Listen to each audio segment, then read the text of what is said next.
What is up, everybody? Welcome to another episode of Limited Resources. This episode number 728. My name is Marshall. I'm one of your Limited Resources, and joining me on the line, all the way from Denver, Colorado. I assume it's snowing by now, Luis. Is that accurate? It's pretty cold, but it's not always snowing. Like right now, there's not a whole lot of snow on the ground because the last time it snowed very lightly over the last couple of days, and it usually melts pretty quickly. Oh, okay. It's like warm here. I wouldn't go that far, but every now and then we've got a nice day. Is that a jewel dog sighting behind you? Oh yeah, that's the jewel dog in her little dog bed. And she at some for point, once no doubt, isn't tearing up the bottom of it. Right. I was going to say she's going to start tearing it up, and I'm going to have to scold her, and the whole deal.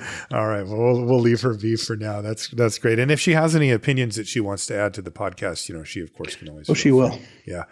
So this week on the show, we're going to be talking two different formats. One, the current format, where we're going to be talking about one archetype that Luis had some success with, which is Descend, but Golgari version rather than the traditional blue-black for LCI. And then we're also going to be doing a little mini primer on Khans of Tarkir. It is back on Arena, and also the Arena Open that's coming up this weekend is day one sealed Khans and day two draft Khans. And Khans it's a top 5. It is an absolute epic, fantastic set. And so we're going to give you the broad strokes.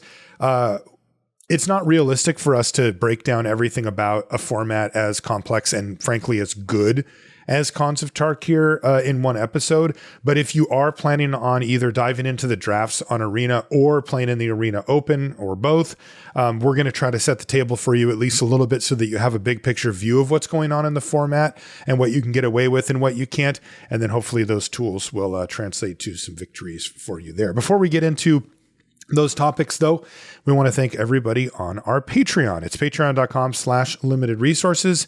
And thank you. If you support us, that means a lot. As content creators, our audience is everything to us, right? And that's just how it is for every content creator. I have my watch channel as well. It's the same dang thing. It's just, that is how it works. And, opportunities from places like Patreon to connect with your audience and to have them support you are in many cases what keeps podcasts like this one alive. And we've been going for years and years and years and years, and some shows like ours can go for quite a long time, but then something comes along in life to derail it monetarily or time-wise or whatever. And then you go, I can't really afford to keep putting my time into the podcast. But if you can get support, through sponsorships or from supporters via Patreon or things like that, it allows people like Luis and I, who are adults who have real lives, blah, blah, blah, to prioritize things like LR and in my case, the watch channel and stuff like that as well. And it means a lot. So we just wanted to say thanks to everybody on Patreon for supporting us. It's a special thing for us, and it does not go unnoticed. The show's also brought to you by Ultimate Guard. That's the best manufacturer of accessories for everything you need magic related, including sleeves, which is, one of the things that they're best known for are the sleeves. Luis and I are both partial to their katana sleeves, as they offer a really great mix of durability, but also feel. Those are kind of the things that you're always fighting against when you buy sleeves. If you've ever, gone through a bunch of different types, there's some of them that last for a really long time, but they don't shuffle that well. And they feel kind of sticky, or, they kind of crunch up against each other a little bit too much, but you're like, well, at least they're going to last me for a long time. I don't have to switch them out all the time. But then you've got ones that are oftentimes cheaper and they feel really great to shuffle. They just slide and you're like, oh, these are awesome. And then they start bending or breaking, within a couple of days. And you're like, all right, I get why. Katanas are the perfect middle ground for that. They are awesome. They fit really well. They shuffle really well, but they also last a long time. And that's just one of their products at Ultimate Guard. I mean, they have the best deck boxes in the business, hands down. These things are super well thought out. They use premium materials to make them, and they are really awesome as well. And there's more, there's backpacks and all that kind of stuff. Whatever you need to manage your card collection, you're going to find it at Ultimate Guard. You can check out their website directly, or you of course can go to your local game store or your favorite online retailer, and you can find Ultimate Guard products there. And we just wanted to say thank you, Ultimate Guard, for sponsoring the show. Now, one of the things, going back to the Patreon, that you get access to if you do become a patron of the show is our feed. It's the main feed where we post things like the podcast and that kind of stuff, but also our more behind the scenes stuff. And one of those things is a thread that I will update every few months for the Patreon question of the week. And this is where you can submit questions. We read one of them most weeks on the show. And this one comes from actually our friend Alex Ullman, who says, "Hey guys, I've been watching a ton of LSV's Cube streams." Me too. And he said, which continue to be awesome, which, by the way, nice job, Luis. Man, you really made something great here. You've been putting up a video every day, and it's been like since summer now, right? Yeah, it's been about 6 months. So pretty happy about that. Dude, nice job. That is not easy, man. You should pat yourself on the back just for getting a video out every day. But also, they're really good, as Alex says. He said, which continue to be awesome. And he says, I noticed that he often talks about the strength of pest infestation. Can you say what pest infestation does for people that haven't played with it? Yeah, it's a spell from one of the supplementary products. I have no idea which one. XX green, destroy up to X artifacts and enchantments, and also make 2x the amount of 1/1 pests, which are 1/1s that also, when they die, you gain a life. So how it plays out is for 3 mana, you kill 1 artifact or enchantment and make 2 1/1s, and that's fine. But for 5 mana, you kill 2 and make 4, and it just keeps getting better from there. Yeah. You also don't need any targets, and you certainly don't need as many as you want. Like, you can play X equals 10 and have 0 targets or 1 target or whatever. And really what it plays out as is, like, if you think Reclamation Sage type creatures are good, this is like that, except better at 3 mana. And it just scales up harder and harder and harder and harder. Like, it's an obscenely good card. I mean, you frequently will see me in videos take it like third pick when I have a blue and a white card. I'm like, yeah, Pest Infestation's that good. Yeah, and that's kind of what he gets at here. He says, I notice that he often talks about the strength of Pest Infestation. He says, I find this fascinating at the surface level, but the more I see the card played, the more I appreciate it. He said utility in hitting multiple permanents, creating a board presence, and so on. He says, are there any other cube cards that have gone up your power rankings in the past few iterations? And if so, why is that the case?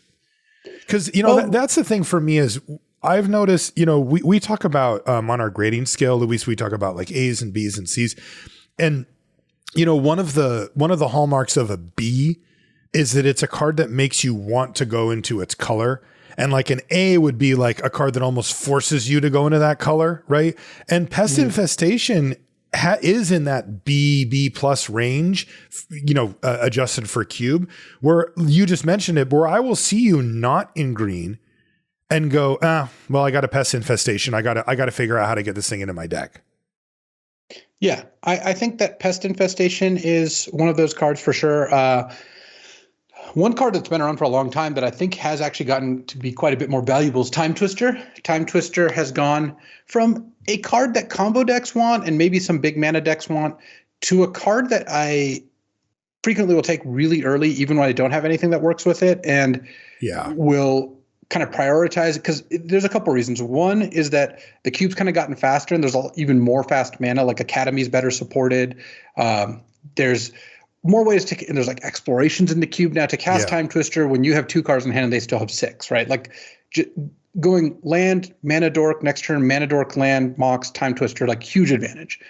The other thing is there's a bunch of draw 7 punishers now. We got Orcish Bowmasters, Hull Breacher, Narset and Leopold were around before, and those are still good with Time Twister, but Hull Breacher and the Bowmasters really, really just put a beating on anyone who is drawing extra cards. And of course, Time Twister makes them draw a bunch of cards. So that's a huge reason. And so basically, Time Twister is now actually power again. I didn't think it was really worth. It wasn't quite fitting that designation for me, but I think that it is basically close to power. It's certainly far behind all the Moxes and stuff like that, but it's a card. Yeah. It's like a top 20 cube card now when it used to be like a top 70 card or something like Yeah, that. because I remember it was mainly used in combo decks or decks that could really, really, really take advantage. But now there's those 4 cards that you mentioned that are basically 2-card combos with any of the draw 7s, right? And that, when all you need to do is land a Bowmasters or a Hull Breacher or a Narset or a Leovold and then cast your draw 7, and that already is an extremely, your win percentage goes up super strongly if you can just pull off those 2-card combos. All of a sudden, draw 7s just inherently, become combo pieces basically. And then on top of it, you get all the other stuff, right? Like if you're comboing off, you're doing some type of storm thing where you're generating a bunch of mana and you could use a reload. As you mentioned, cards like Fast Bond and Exploration as well, just combo with those draw 7s and all that kind of stuff. It just seems to be that you could match up a draw 7 with numerous cards, individual cards even now, that push it over the top, where before it had to be part of a bigger picture combo or strategy. Yeah. And there's just a lot more support for that. Mm-hmm. So what's another example of a cube card that's really dramatically changed in value for me? I mean, honestly, like Tolarian Academy has too. Like that card is a good card, and always was a good card. But you were off it for a while. Well, it used to be that 5th pick pack 1, if I had two blue cards, a Scalding Tarn, and maybe one Mox, I would see an Academy and not even consider it. I'd be like, wow, Academy's a pack 3 card once you've opened 2 Moxes and have a couple other artifacts. Now Academy's like a pick 1, pack 1. I'm not passing this card. Yes. Yeah. And I mean, the things that I've seen that have pushed it forward have been the artifact producers that don't charge you much for it, right? I'm thinking of Saheeli, Chrome Host Seed Shark, your boy, the Retrofitter Foundry. These are the types of cards that I've seen you routinely take advantage of. Those cards, which, especially for the first 2, aren't necessarily high picks, but they give that ability for, a card like Tolarian Academy to just completely pop off. Yeah, I think it was a combination of all those cards being added, plus there being more trinkety artifacts in the mix. Reckoner Bank Buster, Currency Converter makes even more artifacts. Candelabra, and it's a kind of a self-feeding thing, like a cycle where once those cards are in and Academy is good, well, Candelabra makes sense to add. It's a really powerful artifact with Academy, also with Lotus Field, which is another part of this. So it has dramatically changed. I now think Academy is a top 20 cube card, and I used to think, again, it was somewhere in the top 75, and that's a pretty big change. Okay, one more that I want to throw at you, because I want to get your temperature of where you're at, because it's kind of gone back and forth, and it's Library of Alexandria. I'm still kind of low on it, actually, after more thought. I know you've tried it recently. So I think where Library lands is there are decks that can make good use of Library of Alexandria, and it's a rock star in those decks. And then you should generally put it in any deck, but it's not a card I'm going to first pick a Library, Okay. Because I know that's one that some people still value higher. You can tell that people pick it really early still. Yeah, I think that Library is a powerful cube card. It is not a card I think you should be happy to take in the first couple picks. Okay. The cube's just really fast. The average cube game, if you cast a Library or you play a Library and that's what you're doing the first 2 turns, you're going to lose. So what it kind of shows to me is well, you need to do something a little bit more than just that. And what that is can vary. Okay. This is funny because that Alex is a content creator, because he sends us a Patreon question of the week, and we could easily do an episode on this, easily, right? So he knows how to do it. Thanks, Alex, for the question.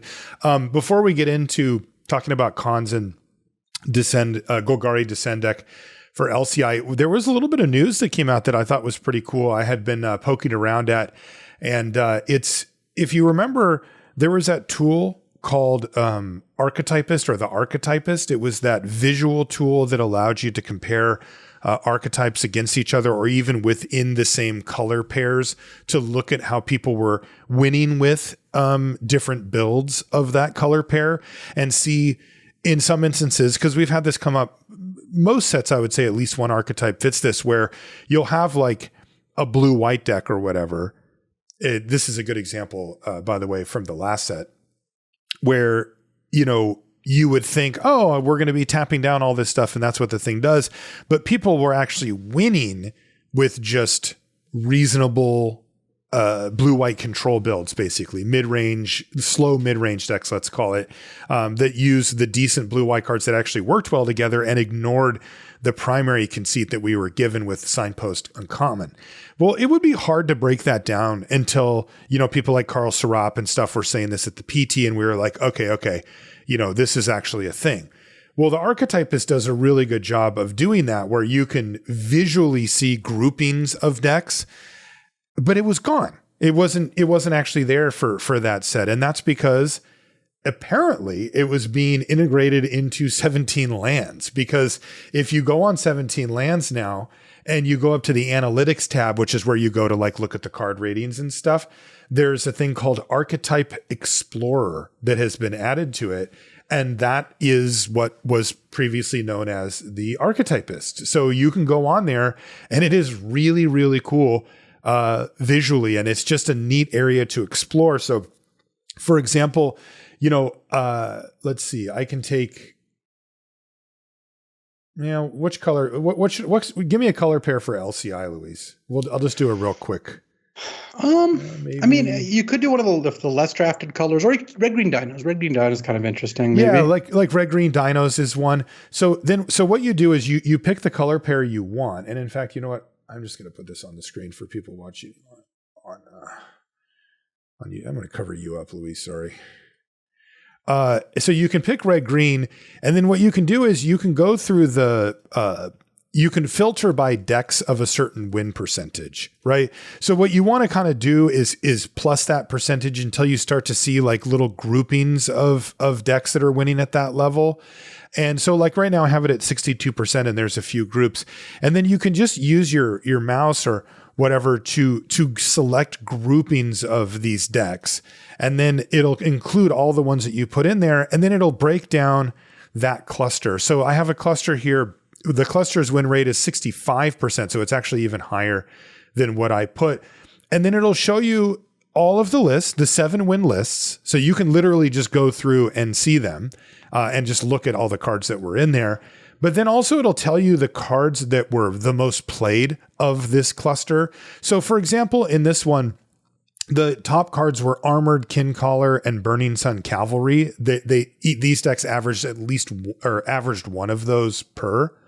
And then cards like Atali's Favor, Pathfinding Axejaw, Staggering Size, Abrade, Dynamaton, right? And so that's really cool. That shows you kind of okay, we'll call this the aggressive dinosaurs version. And then, I can go over and grab another one and look at another cluster and see if anything's different. This one looks pretty similar. I guess the big difference would be Burning Sun Cavalry was the second one on our first, but this one, it is down almost at the bottom with only 0.6. So this is probably a little bit slower of a build. So this is Armored Kincaller deck. This grouping averaged 1.7 of those versus just one. And a lot of Kincallers. Yeah. And then the next one is Cavern Stomper and Pathfinding Axejaw. So this is we probably would call this the ramp version or the bigger version, of the deck. This one averages almost 1 Poison Dart Frog, and that's a card that didn't show up at all in the other. So here's a good example where I've just taken 2 clusters, and one of them is clearly the more aggressive dinosaur build with Kincaller and Burning Sun Cavalry being the headliners, where this other one uses Poison Dart Frog to power out, Cavern Stompers and Pathfinding Axejaws. So it's the rampier, slower version of the deck, for example. Right. But again, you can look at the win rates and you can compare the cards together. And what this can do is there's some archetypes where you can cluster it out, but they're all going to look kind of similar. It's just slightly different versions of the same deck. And then okay, this color pair is about that. That is what this is trying to do. There isn't any wiggle room in here to try weird stuff, or at least if there is, people haven't done it with any level of success. But here, that's a reasonable delineation to make. Are you're going to have picks where you have to decide between a 6 or 7 mana dinosaur payoff or Burning Tree Cavalry, right? So which one are you? Because you do want to be one or the other, right? Based on this. And I mean, look, sample size, etc. But one of them, has 7 decks in it, average wins was 5.9 for a 74.5% win percentage. The other one has number of decks 25. This is for the aggressive one. Average wins 4.5 for a 65%. So, maybe, you take a little data point there again, because of sample size, but you can say, I might want to actually try out this ramp deck. It might just be the better version. And this is now built into 17 lands. So I just wanted to give them props for that. I'm sure it took a lot of work to get this thing ported over, but that is awesome. That is just super now cool. Part of the deal. Yeah. And then, I gave the big spiel about Patreon earlier. 17 Lands is on Patreon. If you use them and like them, I support them on Patreon.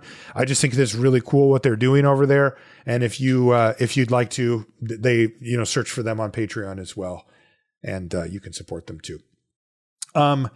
Cons. How do you want to approach this? Big picture? Like what takeaways should people have by the time we're done with our primer here to help them dive in? So the goal here is not to do a full episode on cons, because it's not up for like a huge amount of time. There is an arena open this weekend, which is a big part of why we want to talk about this. Cons arena open, sealed day 1, draft day 2. So I do want to get people up to speed, but this is like broad strokes. I will say right at the top, if you want a longer look at cons, I know Alex, Court of Calls, did a full episode on the format for limited level ups. So well, who else did a full episode? Who's that? Me and you. It's true. You can go back and look. It was actually the cons Sunset show was my first actual show, I believe. I think it was. Might have been. And then the Fate Reforged set review was like the first show after that. Is that right? Oh, I thought you did the set review. Oh, okay. Well, if you did the Sunset show, then that's fine too, because that often includes our conclusions. That's after we already know, what the format was all about. But yeah, that was way back in the day. Yeah, and look, I've heard some chatter of like, oh, is cons going to hold up, bro? Now we have more data, like modern sensibilities. Cons wasn't IPA. It's not from the Stone Age. It's not 24 years old. It's about a decade old, but like this is past when like Modern Limited, I would consider Modern Limited to have started. And is it exactly the same as sets are today? No, of course not. But I've played a bunch of cons that's come back, and it's got a lot like that's going for it. So I don't think it's as easy as kind of saying like, hey, is this actually going to hold up to the test of time? And I think it does. But obviously, you're entitled to whatever opinion you have on that. It was LR 266, by the way. All right. Yeah. 500 episodes ago. That came out January 7th, 2015. Wild. That is crazy. I guess you're not the new guy anymore. Finally. I really, really am not at this point. So I think big picture, cons is a 3-color format. The wedges, the enemy color, trios, right? So like white, black, red, or blue, black, green, where like the center color is always, or there's one color that's the enemy of the other 2 colors. Mm-hmm. So, and it was actually the first time that was really done since Apocalypse back in prehistory, back in actually IPA block. So the mana as such supports a lot of different decks, and that's part of why I think this format is pretty cool, because there's a cycle of common gain lands. So come into play tapped, gain a life, tap for 2 colors. And there's an uncommon cycle of tri-lands, just straight up come into play tapped, add 3 different colors of mana. The combination of those 2 means you can play 3 colors. And every 3-color combination is viable. So that's 5 of them, right? There's Sultai, Mardu, Temur, Jeskai, and Abzan. Mm-hmm. And then all the enemy pairs are pretty good to start in, like in terms of color pairs. Because if you start red-white, you can either add black to go Mardu or blue to go Jeskai. Yes. Whereas if you start green-white, Abzan is the only option. So you don't want to be allied color pairs. Really try to avoid doing that. And then when you look at the enemy color pairs, they're not all entirely equal. But if any of them is open, it's a totally fine place to be. Though usually you will end up at least splashing a couple of things. It's just hard to avoid that because there's a lot of really powerful gold cards and whatnot. So it's got a lot of different decks you can draft based on that. There's also Morph as one of the biggest, probably the loudest mechanics. So there's tons of creatures. You play face down for 3 mana as a 2/2 and you flip it up. one of the key like design pieces of design technology they got to here, which I actually think is really neat, is they made it so none of the morphs that you flip up can beat a 2/2 in a fight until 5 mana. And that doesn't mean they can't get bigger. There's like a 5/2, but there's nothing that straight up beats a 2/2 in a fight for less than 5 mana at common. They're at uncommon, the rules go out the window. So actually, I think it might also basically be at uncommon for 5 mana. I think it's at uncommon too. Yeah. Yeah, it's uncommon too. Rare is the exception, but I don't think rare even there's not that many cheap morphs anyway. So what that means is that it avoided, as we talked about last show, the old onslaught thing of like I attack you with 2 morphs on turn, or a morph on turn 4. If you block, you lose. So that's pretty interesting, and because morphs are such a big part of the format, and because there's tap lands, and because there's fewer 1 and 2 drops, the format is going to feel a little slower than a modern format. Tempo still matters. If you spend 3 on a morph and 5 to unmorph it and they have an answer, then that isn't great for you. But if you spend, if you end up being a little behind, it's not like you're dead. It's certainly a different feeling now, where if you don't have a 2-drop, that's normal. The average game does not feature 2-drops on either side, I would say. Yeah, 3 mana is where things start to kick off. Yeah, and so what ends up happening is I feel like there's a mix of like there is tempo and you can get blown out, and if you miss your 3rd land drop, things can get pretty hairy. But also, if you start out and you're on the draw and your first play is turn 3, that's pretty expected. And the games go pretty long because the creatures are a lot worse than these days. Like they have 4 mana 4/5 with a drawback at uncommon, and it was like one of the good uncommons. And like now a 4 mana 4/5 common is like, I mean, I guess it's uncommon in this in Lost Caverns, but it still wouldn't be like this automatically is the best. Right. So that part's kind of interesting as well. Man, the morphs are really like where my brain goes for people that, because they don't use morph very often. Yeah. And I feel like maybe we should talk a little bit about conceptually how morphs play out and what their role is in the format. I'll use an example because there is a cycle of morphs for each of the 5 groupings that we talked about. So like I'll pick Abzan Guide as one of them.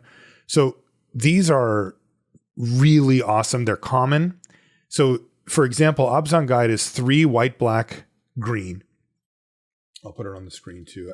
If you may have noticed here, but we don't have producer Jeff with us today.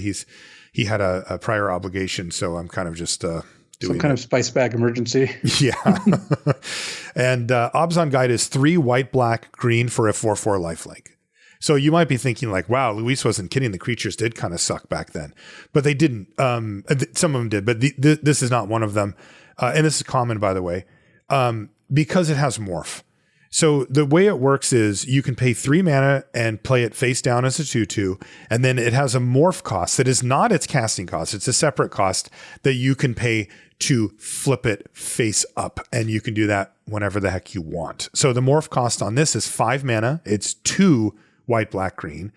And so you can play this thing on turn 3 and then pay the 5 mana at any point to turn it into the 4/4 lifelinker, including in combat or whatever. But also, especially in combat, I should say. But then also you can just cast these. Like it's sort of the hidden mode on them is you can just pay 6 mana and have your 4/4 lifelink. And it gives you a lot of flexibility, a lot, because basically what it means is that if you can make sure that you get to your 3rd land drop, and we'll talk about that in a little bit, because you do want to do that. This is not the place to try to skimp on lands. You actually want to hit your land drops in formats like this. You can play this thing face down. And as Luis said, you can block any other morph and it'll trade off in the worst case scenario, but it gives you this early late thing, right? All the best mechanics are this. Flashback is like this, where you're like, okay, I'm going to pay something now, but then I'm going to be able to invest mana in it later to get even more. And morph to me was a confusing, weird mechanic that had been used in sets that were before my time. And then Khans came out and brought it back. And I was like, this is weird. Like it feels weird in paper to play with a Magic card that's just face down and has no artwork and it just says Magic the Gathering on the back. It probably did feel weird a decade ago, but now there's just random tokens, 17 kinds every set. It probably feels less weird now. Yeah, that's true. But anyway, and so but I'm like, okay. And whatever, it was in the set. So I played it. And by the end of the set, Morph was one of my favorite mechanics, which is that was surprising to me because it really just came around in a way that I thought it was kind of weird and a little dated and felt awkward. And now I'm just like, I get it. Like it basically gives you, multiple different play patterns out of a single card, which is really, really great. But yeah, so don't be afraid of these morph cards. What they often allow you to do is place something to the board so that you don't get ran over and that you're using your mana and developing things while you develop your mana. Because if you notice, the morph cost and or the casting cost on Obzon Guide costs 3 different colors of mana. So you do need to do that. But I can't tell you how many times you have black and green, you play your Obzon Guide face down, and by the time you get to 5 mana, hey, look, I found my white mana source or whatever. In fact, all the 3-color common morphs, there's one for each, shard or clan, I guess. They're obviously called clans. Why am I? They're all good. So they're definitely worth keeping in mind. Yes. Another thing that comes up, by the way, is that there are fewer playables in cons than in more recent formats, the last couple of years of formats especially. So it could be a bit of a rude awakening and you get to the end of the draft and you're like, oh, wow, I don't have enough playables. But it's like, yeah, you're going to be shorter. Some of the cards that you end up playing are kind of bad. Like I had a really good teamer deck and ended up playing kind of a bad couple cards like that were just, like the colorless morph that is a 4/4 and just kind of some stuff like that you normally wouldn't really be looking to play. So I think you got to keep in mind that your modern sensibilities are a little different here, but it's a really fun format and it takes obviously some practice, to master it. But if you play a lot of Magic and you played a lot of Limited, like you'll be fine jumping in. I mean, you might not know what all the morphs are right away, but that's okay. That is definitely acceptable. So I have enjoyed my kind of recent playing of it and do look forward to playing in the Arena Open. I think that's going to be a ton of fun. Yeah, this is Danger Zone. Right. Like bringing in like these amazing older formats and stuff like that are fantastic. Real quick, which of the clans do you like the most? So I think that the teamer colors are really good. So I think they're very good. Starting blue, green or red, blue can be strong. Red, blue is so of the 5 clans, Sultai is by far the worst. Black, blue, green. It's just its main mechanic delve is just not that good in the format. And overall, I would say to not avoid Sultai. It's really not like part of the reason. It's not like any of these formats where like, oh, this color is really bad. Don't play. Don't play blue in WoW or whatever. Though that also kind of changed eventually. But I think that overall you should be a little bit wary of getting into Sultai, but everything else is totally fine. I think Teamer and Jeskai were the ones I like drafting the best. Yes. Mardu was very good. Obzon was totally fine. Sultai was like the bottom of the barrel. I think that starting in an enemy color pairing and just hoping to and just trying to figure out which will be the third color that you want, which direction is better is a pretty solid strategy. And overall, the lands are probably higher picks than you might think is another way to put it. There's just it's not like there's an immense abundance of playables, but there's enough playables there that I still like taking lands again over most commons just because I want to be able to play all 3 colors of spells without worrying too much, especially since you do sometimes get into I'm playing 3 colors and there's no splash color. I'm actually straight up playing, 3 colors. Yes. The best color pair as a standalone deck is probably black-white. Mardu is a really good aggressive clan, and black-white warriors was actually really good. I was all scared. Whenever you play against someone who's just playing black-white and doesn't have to splash any of the other colors, it always feels like, oh man, we're in danger. Yeah. And going back to the lands, there's cycles of lands at common, uncommon, and even rare in the set that are all playable. The uncommons are the best. Those are the tri-lands that Luis mentioned. They're, triple color of a clan and they ATB tapped and that's it. But those are, they feel a little bit like cheating when you get, like if you have 2 of those, your mana is like so much better than if you have 1 or 0. 1 is like fine. That's what you're kind of hoping to get, the one that's on clan for you. And then, at the common slot there, the gain lands, they need to be tapped and you gain a life. The life actually matters. You can get enough of them so that if you gain 2 or 3 life over the course of a game. One of the other archetypes, which I wouldn't necessarily recommend if you haven't drafted this kind of deck before, is the 5-color archetype, where you just take the lands really high and then just take the best cards. Ari Lax, who actually won Pro Tour Khans, did draft that deck twice on his way there, and still stands by it. So it's a real thing for sure, and it has that kind of old school 5-color cube draft feel. Where you just pick lands and you're just like kind of don't care what you're taking them over for the first pack roughly. And then the world is your oyster. And like this set actually has enough powerful gold cards to pay you off, because gold cards extend, triple gold cards at common, right? Like, and they don't get fewer as you go up the rarity. And then the rare lands, by the way, are the fetches, which strangely are worse than either the common or the uncommons. But, you can, if you pick one up, you can throw that in your deck too, because it'll fix for a color or enable a splash or whatever. The banners.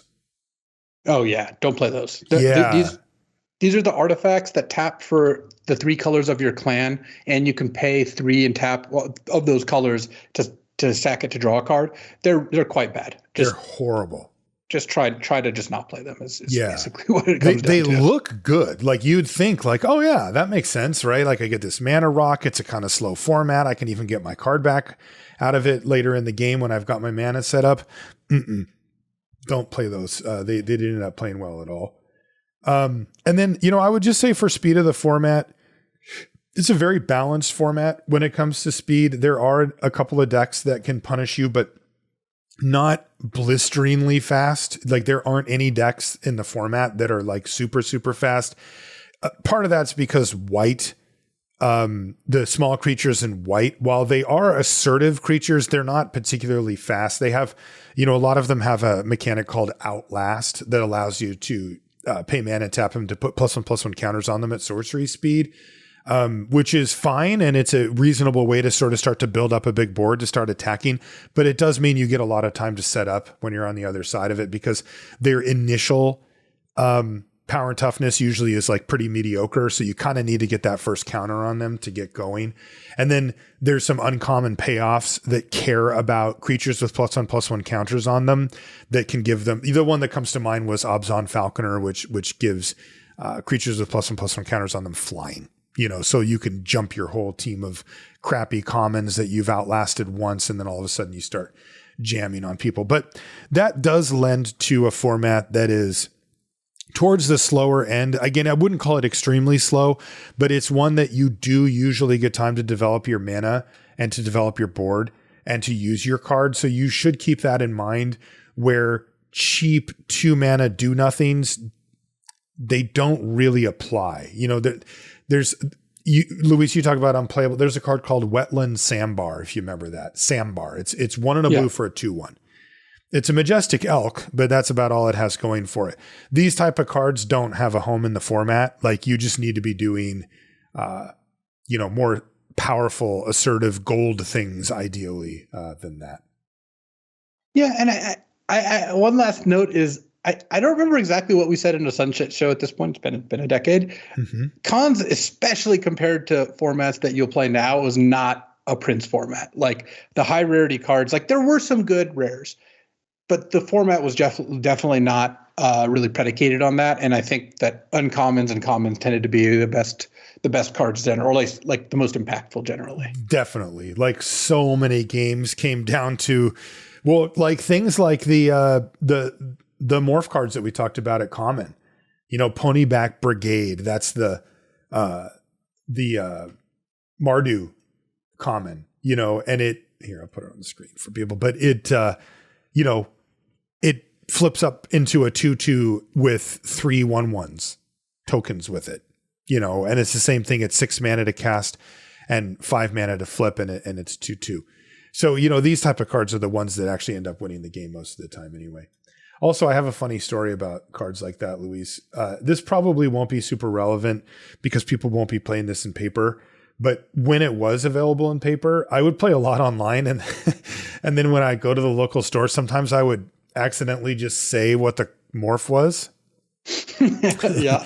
And then they'd look at me like, are you trying to mess with me? And I'd just be like, I don't know, maybe I am. And it was like, no, I'm not. I just totally like, I don't know, your brain, like, I try to be communicative when I play paper, right? So I'd be like, okay, Ponyback Brigade, go. And then they're like, that's a morph. I'm like, could be anything. It's like, hey, look, it's a Ponyback Brigade. I was telling the truth the whole time. The other thing too is remember like how you lifted up your cards mattered.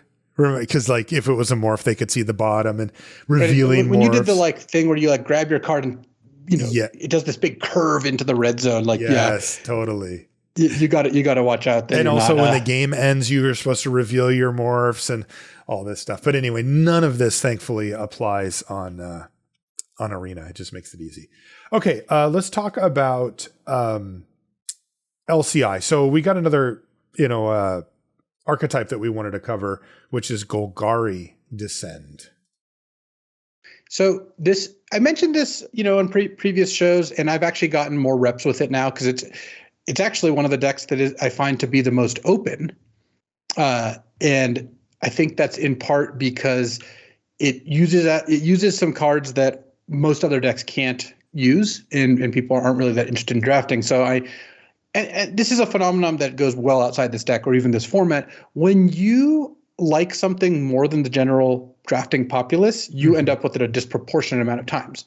And the converse is always true. I remember the first card I think we talked about with this was a Bone Splitter back in original Mirrored, and it was because that's a 1-mana artifact, 1 to equip, right? Gives a creature +2/+0.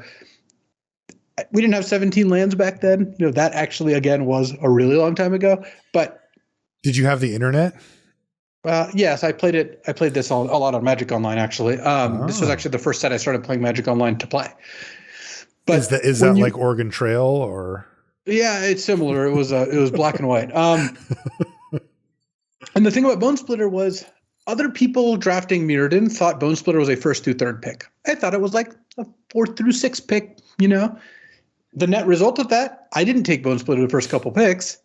Everyone else did. Guess how many Bone Splitters I got? Very few, because it was really rare that I would see one at a point where I would want to take it. Mm-hmm. So the same is true of Green-Black Descend, which is I like the cards when I'm kind of potentially going to be in this deck or like, not sure. I'll get like a 6 pick, Mineshaft Spider. I'll be like, ooh, my eyes will light up. And that's where this card wants to be. So I think that it's worth keeping in mind that I draft this deck a little more than I think, a lot more probably than most people, because I think the commons in it are worth a little bit more than most people think. And that's kind of where you get some leverage from that. So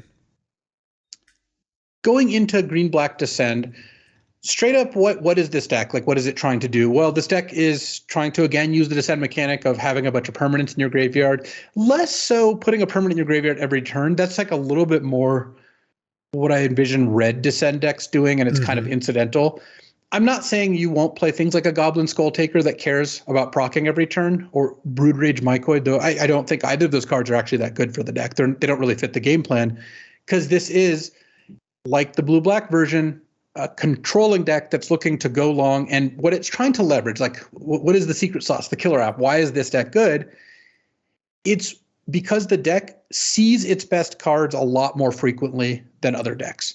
When you draft Blue-Red Pirates and you have Captain Storm, the uncommon, you just hope to draw Captain Storm in your opening hand or in the first couple turns so that she really goes off. And you don't have much control over that. You have a little bit of card draw, but you're not really going super hard on like figuring out this isn't a Captain Storm deck, right? Even though you'd love to draw the card every game. However, when you have Chupacabra Echo in your green-black deck, you do cast it just about every single game. And the reason is you're milling yourself with a bunch of different cards, and ideally you have a bunch of different cards that can get creatures back from the graveyard. Okay. Defossilize and another chance are the two big ones. There's also a Quaddle Scavenger, which does great work in this deck too. That's the 3-mana 3/2.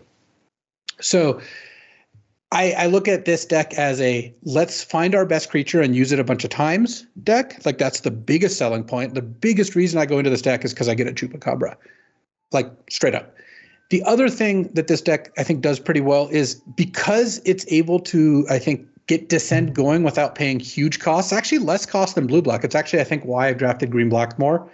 Blue-black is like putting Waterlogged Hulk into its deck and milling itself, but that card doesn't really do that much other than that. Low impact.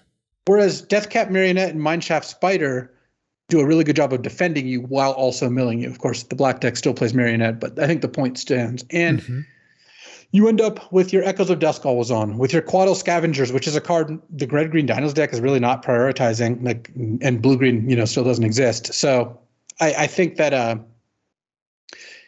when you end up at it, it's like, what am I getting out of being in this deck? It's like, well, a lot of my cards have more value here than other places, to the point where they're actually good cards, and I get to use my best cards frequently. Plus, there's the Miser's win, which is Land Cycler plus Defossilize. This is the best deck at doing that, and that honestly does feel like you're getting away with something when you cycle a Bristleback, the green Land Cycler, and you defossilize that on turn 5. You have a 5/5, you have a 3/3, and you have those 2 Explorers hits. So you might have like a 6/6 or 7/7. Yeah, like, and you got your awesome land stuff off of it to make sure that you actually get to that point. That's very powerful. Yeah, so I think that green-black has some good selling points.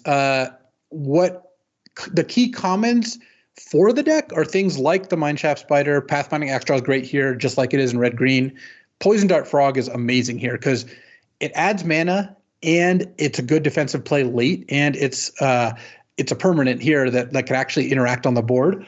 Because that's the other thing about this deck. You want to minimize the amount of non-permanents pretty severely. It's not to say that you can't play a couple, and I'm not out there like cutting Join the Deads from my decks typically, but I'm also not taking removal spells that highly if they're not permanent. So like Dead Weight.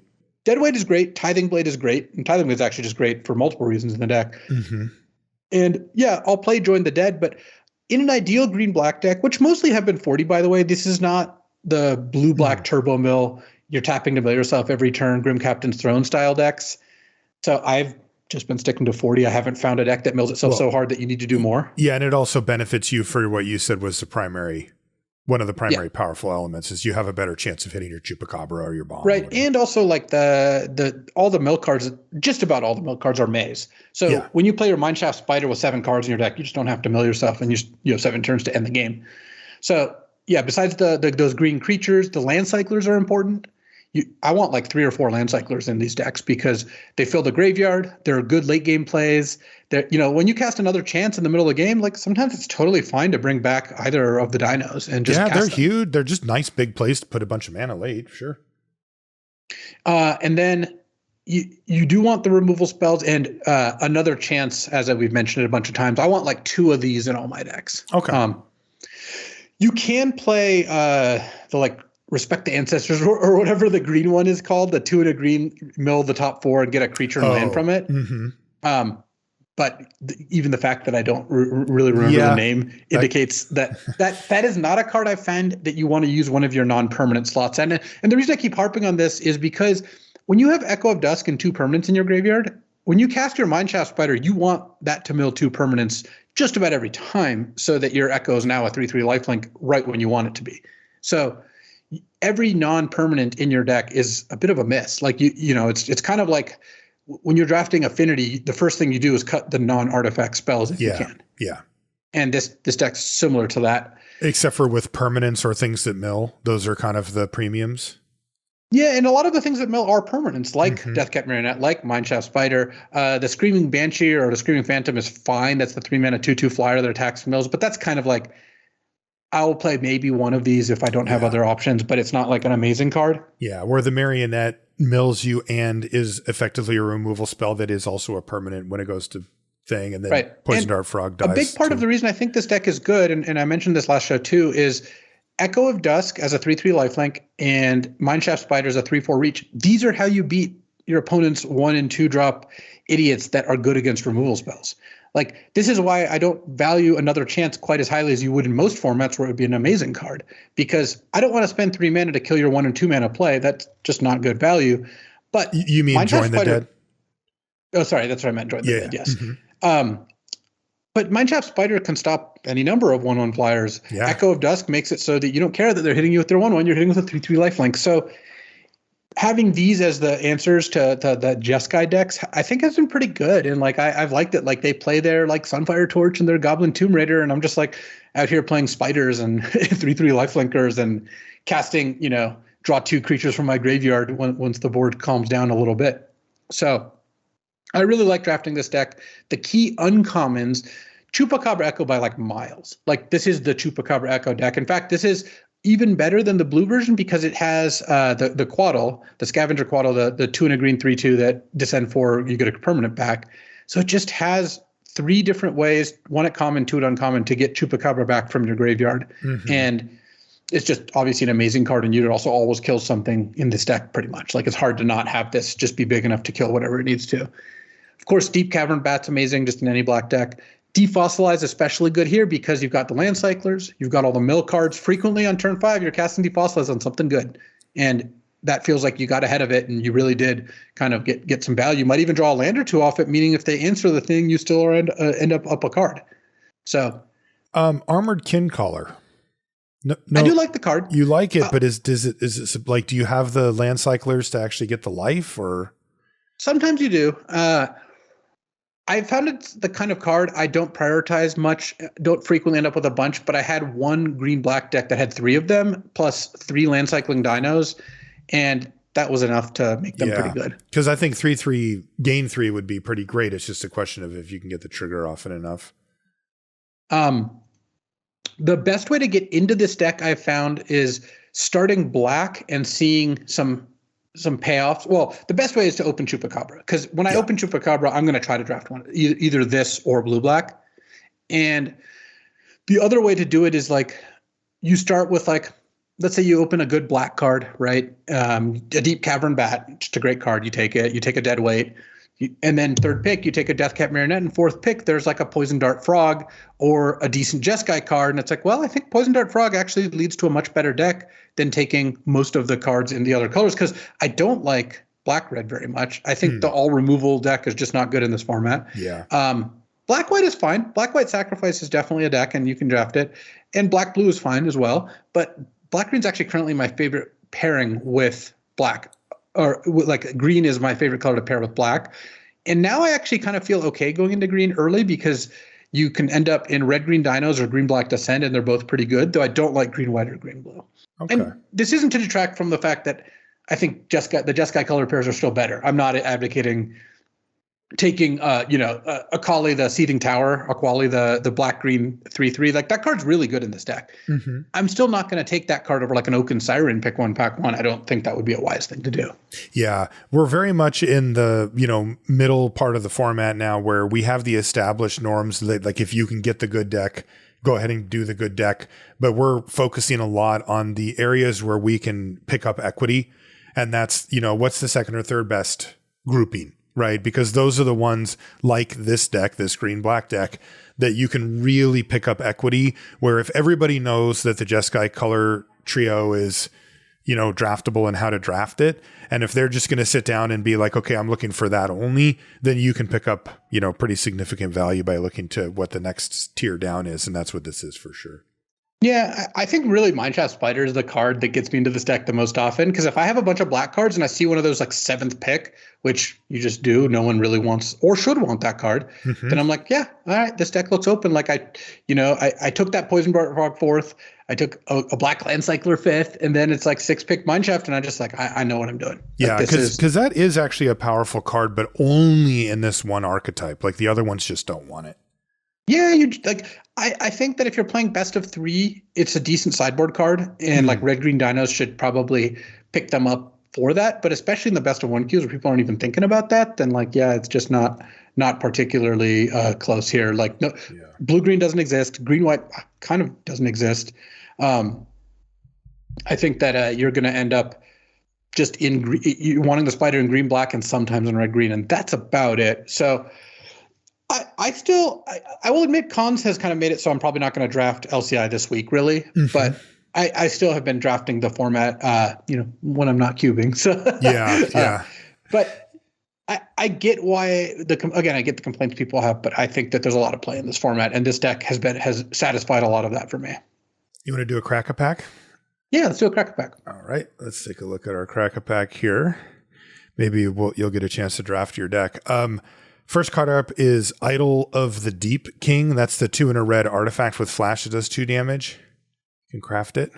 I mean, a playable card in the artifacts deck, but not an exciting card and certainly not something I'd hope to take that early. Yeah, I mean, you were talking a minute ago about how you were feeling like removal wasn't at a super premium here, like, playing the 1-for-1 game, and this is like mediocre removal. Next is Family Reunion. That's the 1 and a white instant. Creatures you control get +1/+1, or they gain hexproof. Never even a thing. Tinker's Tote. There's a card. 2 and a white, make 2/1/1. Tinker's Tote's a totally fine card. Certainly the pick so far, but again, not a card I'm like excited to first pick. Can I upgrade you to a Pathfinding Axejaw? Yeah, that's a card I'm happy to pick, and this is how the format's evolved a little bit for me too. In the first 2 weeks of the format, I was really not looking to take green cards early, but red green ended up being good and green black ended up good. That worked for me. Yeah, and Pathfinding Axejaw, by the way, is like the best green common. It is just good. Like it doesn't need help. You just cast it and it does good things. Wow, another good green common here. Poison Dart Frog. The old Poison PDF. Dart Frog is great. I think Axejaw is still better. I do like the Poison Dart Frog, and if you had asked me at the start of the format which one would I like to take more, I'd say the Frog for sure.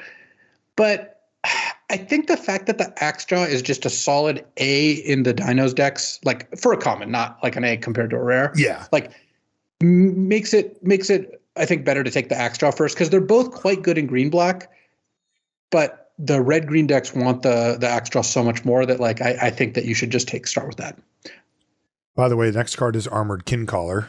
So we've got the power trio here of green commons.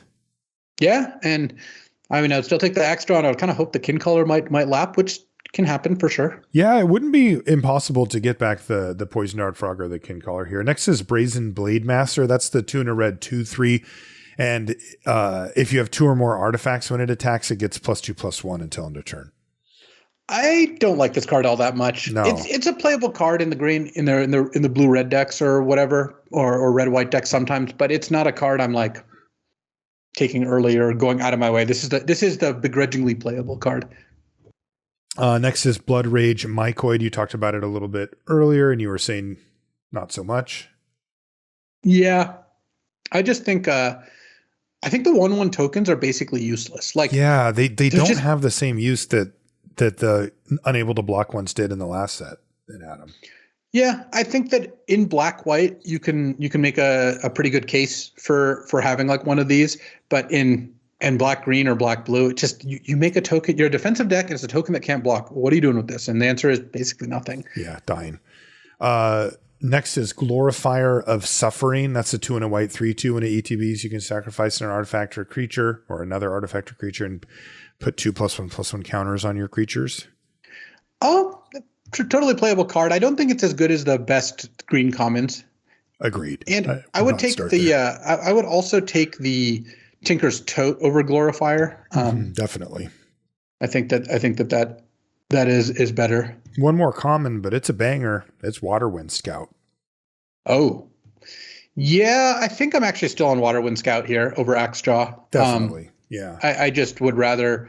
I would rather just start with the best common of the best color is still better than the best common of the 4th best color. So right. Yeah, and this is where you don't want to get carried away, right? This is where it's we can talk about the Descend deck, the 2 different versions of it, and we can talk about how we've been taking advantage of that and stuff. But, when you get a Waterwind Scout here, don't turn that down. This is still the best color trio, part of the best color trio, and it's the best common out of, I think, the whole set. So you should definitely take it. You should be willing to veer away from it if needed, but, don't get too cute here. Just take the really good cards. A lot of our commentary here is kind of predicated on the fact that everyone knows Jeskai is the best. The first thing we did on our full episode about this set is talk about the Jeskai decks.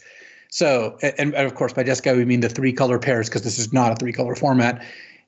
But I think the information we're trying to provide here is like, what do you do past that? That's level 1, and level 1 is good. It's totally great to first pick Waterwind Scout and, second pick like clay fired bricks and go blue-white artifacts. Like, there's nothing wrong with that, and you'll win a lot of matches. But when it doesn't pan out that way, when you open Chupacabra and take it, how do you maximize it? When you take Pathfinding Extra, and then you take a Poison Dart Frog, and then the best card in the pack is a black card. Like, it's good to know how to draft that deck and how to maximize your value from that. And I think there's a little bit of an opportunity here, especially looking at the stats for Mineshaft Spider. It's a below average winning common. I could be wrong, and I guess so could Sam Black, because I know he also likes the card. Mm-hmm. Odds are that we've found a good way to use the card, and if you can try to use the card that way, you can get a little bit of edge, because how to win in draft isn't just identifying what the good cards are, because a lot of people know what the good cards are. It's how do you use the kind of medium cards or the high potential cards. And, one of the ways to do that in this set could have been Caves. I really don't think it is. I still haven't had a success with Caves. I don't know if you've changed your mind. I've kind of stopped trying, so maybe it's there and I haven't found it. But like, I just don't really see the Caves cards anymore. And that kind of sucks, because that could have been a pretty cool archetype, but it's just not. Hitting on that would have been really clutch for the format, but they didn't. Yeah. And going back to what you were just saying before, especially now with podcasts and 17 lands and stuff, figuring out what the good cards are, after the set's been out for a while, isn't that hard. The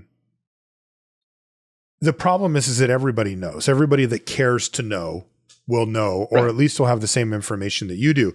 So the name of the game changes, right? In the first week or two of a format, just simply knowing which cards are good, listening to our set review, keeping up on the data and stuff, that will tell you that will get you wins. I mean, straight up, you will just be beating people who don't, because they're going to be taking, Idol of the Deep King over Waterwind Scout, saying, well, I need removal, right? And it's like, okay, you are completely not understanding how this works, right? So you're going to beat those people.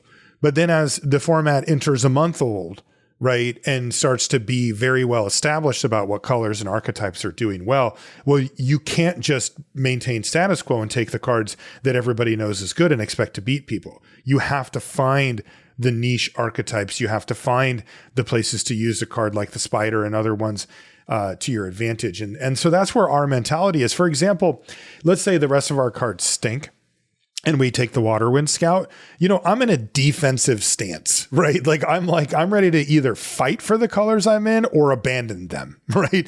Because I know that taking a Waterwind Scout is great because it's a great card, but it does not mean that this color or that the colors that it goes in are going to be open. In fact, they're more likely to be closed off at this point because people know that they're good, and you don't necessarily want to be fighting with 3-4 people at the table for your archetype.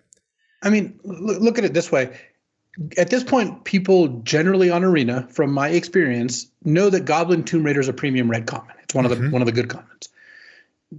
Older sets, before 17 lands, before all this data, people would just not have maybe picked up on that, because it's a kind of unassuming looking card. Yep. At this point, though, even if you figured it out early, you can still get a bit of an edge. I still remember that when Midnight Hunt came out, I actually streamed myself just forcing blue-black like 10 times in a row, and just I had number 1 mythic just doing that. Yeah. Because Organ Hoarder was just that good. Siege Zombie was actually really good. Like, there was much good removal, whatever, right? A week later, it's like, yeah, you wouldn't get 7th pick Organ Hoarder anymore. Like, that just didn't happen. And that's the world from here on out. And that's totally fine. It actually lines up with my experience drafting on the Pro Tour the last 20 years, because people have gotten better and better, but it's always been like, let's try to find out. Everyone's going to figure out like 80% of the stuff that is very not necessarily obvious, but just like clear if you've put the time into it. Yeah. And now you don't even have to. You can just go sort by win rate. And look, I'm not saying that's the end of the day or that data is bad or any of those things, but you can now know Goblin Tomb Raider is a good card without having to have played it. And that is useful data. Like, Pat Cox, right? A good friend of mine. He's some PT top 8s. He's kind of semi-retired, but he'll play the Arena Opens. When he hasn't drafted a set much, he opens a rare. He doesn't know. He just looks it up and, does this win? And on 17 lands, if it does, then it's like, yeah, it's a good rare. Mm-hmm. And that's an efficient way to use actionable data, right? Mm-hmm. And it used to be that for every Pro Tour, like the game was trying to figure this out. And now everyone is getting that experience. It's actually kind of funny. Now, if you want to win on Arena, like reliably, well, you can actually just draft ABC and play well, because that still does work. But if you really want to crush it, you got to find out where the edges are, where 17 lands data doesn't capture the full story of a card. Because like, I do believe Mineshaft Spider's stats do not accurately represent how good it can be if you use it the right way, with all those caveats. Right. Because, I mean, those stats reflect every Mineshaft Spider that somebody put into an aggressive red-green dinosaur deck. Totally. Where it doesn't belong. Yeah. And you don't need to, like, that's not the full picture of the card. So if you want to win on Arena, you do have to work on finding that sort of stuff if you really want to hit the highest win rate. And I know that's not everyone's goal, nor should it be, but it is worth noting that if you really want to maximize your win rate for a lot of these decks or for a lot of these formats, it's trying to find things where the general public is behind or wrong. Right. And the general public has this data set to work with, which has some limitations. So trying to find cards and strategies that aren't fully captured there is kind of the name of the game. And that's a fun game. That's also a fun puzzle. It is. Yeah, this is a common trend that games face, especially as more data gets introduced to them over time. You know, this happened in the world of poker. You know, when I first started playing, I mean, honestly, there was a stretch of time where if you just knew the hand rankings, you had a pretty significant advantage over people. Right. And then point that goes back to where when you knew to play 17 lands and not 14 or 22, you had an advantage, because that's exactly even limited used to be like. Exactly. Right. And then, you know, over time that ended up being par for the course. Like if you we're to the point that everybody knew that. And if you didn't know that, then you were the one who was going to fall behind. So what was the next step? Well, maybe it was bet sizing. You know, maybe it was basic strategy with regards to your position at the table and how to approach that. You know, nowadays people are using solvers. They're using computer programs to find optimal lines of play, or more importantly, to find where optimal lines of play aren't obvious, where the computer says to do this, but human beings wouldn't, or our current understanding of the game says you wouldn't do that, and to figure out why, and then to start doing it. You know, and these edges that you're going after are progressively smaller, right? There was like big chunks of equity to eat up, you know, at the beginning when nobody knew anything about anything. And that was true of limited as well. Like you said, just how many lands to play just 2 colors, these very basic things, you know, that most limited formats adhere to. If you're not doing those, you're never going to win, right? If you're the guy at the shop who says, oh, I play 14 lands, it works out for me, it's fine, and with a normal curve or whatever, like, you know, that person's win rate is going to just be low forever, right? But now you have to look around the table that you're at, whether it's on Arena or in real life, and try to sort out what is the advantage that I'm gaining. And this is where, you know, shows like ours are focused now. Let's talk about, go ahead. Just to I think we're gonna have to come back and touch on this in a full episode, because I haven't thought of this, but this is actually really interesting to me. It really is our job, and it's kind of what we try to do. I think we've done a good job at so far for LCI. Is what are the ABCs of the format? Like knowing how to draft blue-red, blue-white, or red-green, you know, and red-white, all those. And then what are like the level 2 decks of the format or strategies, or what are the hidden gems? Because everyone out there is not everyone, because I don't want to say everyone, because there's a lot of people who play in Arena who don't know what 17 lands is and are still thinking, you know, Goblin Tomb Raider's bad. And that's totally fine. That's not even like a criticism or anything like that. You just engage with Magic the way you want to. But everyone's going to hit, you know, like most of the people you're drafting with, they're going to hit the level 1 stuff. Like let's try to figure out how we can get you, you know, really well acquainted on like the level 2 stuff and beyond. Yeah, because also it's worth noting that for the people who don't pay attention on this level, they're just kind of drawing dead anyway. Like you are going to beat them, you know, just by being good at this and understanding the cards. 3 uncommons. We've got Sorceress, Spyglass. No. Careening Minecart, that's the 3-mana 3/3 vehicle for crew 1, and when it attacks you get a treasure. That card's really been a disappointment. It looks I actually fine. Still can't fully explain why this card is bad, because it still looks good to me when I look at it in a pack. I'm like, yeah, that should be good. And I'm not saying it's unplayable, but I don't think it is particularly good. You think for the sunset it's going to win the this card's not good, but when I read it, I still think it's fine. I just checked again, and it's below average win rate. Like it's just not. Maybe vehicles just suck.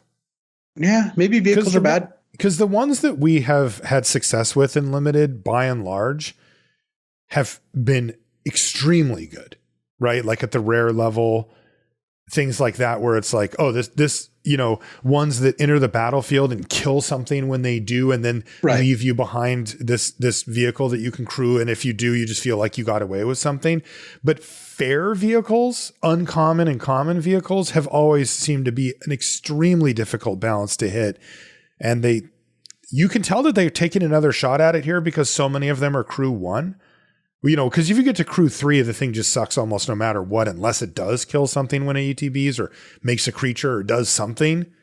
But cards like Careening Minecart should be good, and they're just not. And it should be good in this format too. Like, it's an artifact. It's a permanent that can go away. Artifacts. It makes more artifacts. Like, our last uncommon is Gold Fury Strider. That's the 4 and a red 3/5 artifact creature that has trample, and you can tap 2 untapped artifacts and or creatures you control to give target creature +2/+0 until end of turn at sorcery speed. It's a card I'll play in a really artifact heavy deck with a low curve where this is like the top of the curve. It's not a card I'm excited about. I know. I think the best thing about it is just that it's an artifact creature. This also suffers a little bit from that, where I read it and I think there's a lot going on here that looks pretty good. Decent stats, trample, could be a 5/5. You could pump up something else to turn it comes into play if you're the aggressor, etc. But it's just fine. Like, it never really crushes. Our rare is Restless Anchorage. This is the ETB tap land for blue or white, and you can pay 1 blue-white to make it a 2/3 flyer. And when it attacks, you get a map token. Oh, I would slam this. I think Restless Anchorage is near, not a bomb, but like not as far off of a bomb as you probably think. It's awesome. It's also represents the best color pair.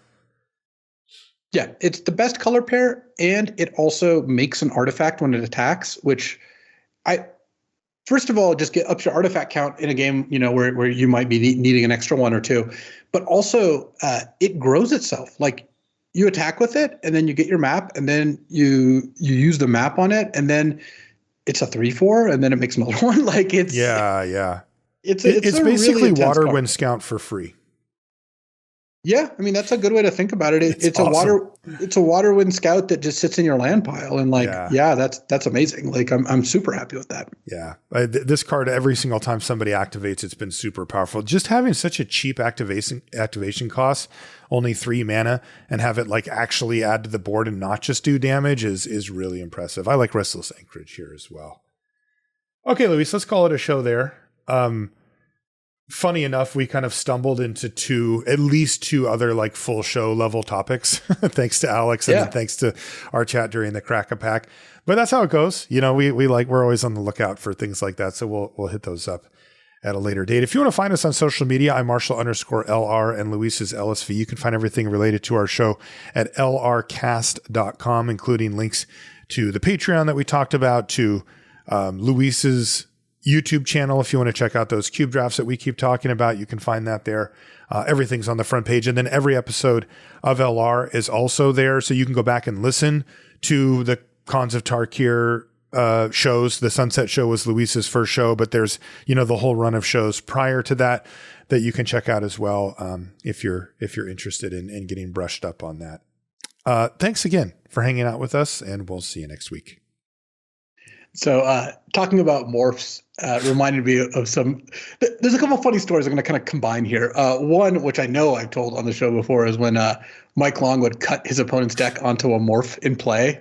And if you think about it, it's like taking the deck and putting it down onto your opponent's card and pushing the deck towards them. And it's just like, that's unbelievable. That's kind of genius. Disappears.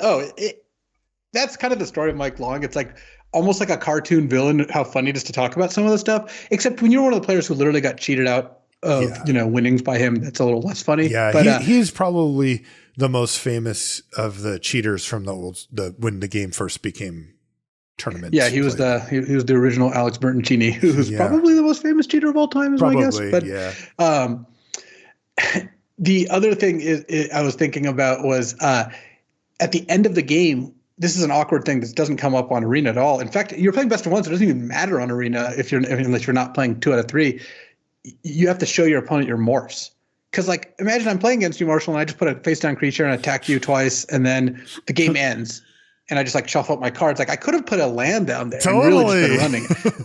The thing about that's kind of funny is, like, that's an insane bluff to try to run on purpose. What happens if I shock your creature and you flip it up and it's a basic land? Then you're ejected from the tournament. And you're just caught with this completely red-handed. Like, what is going on?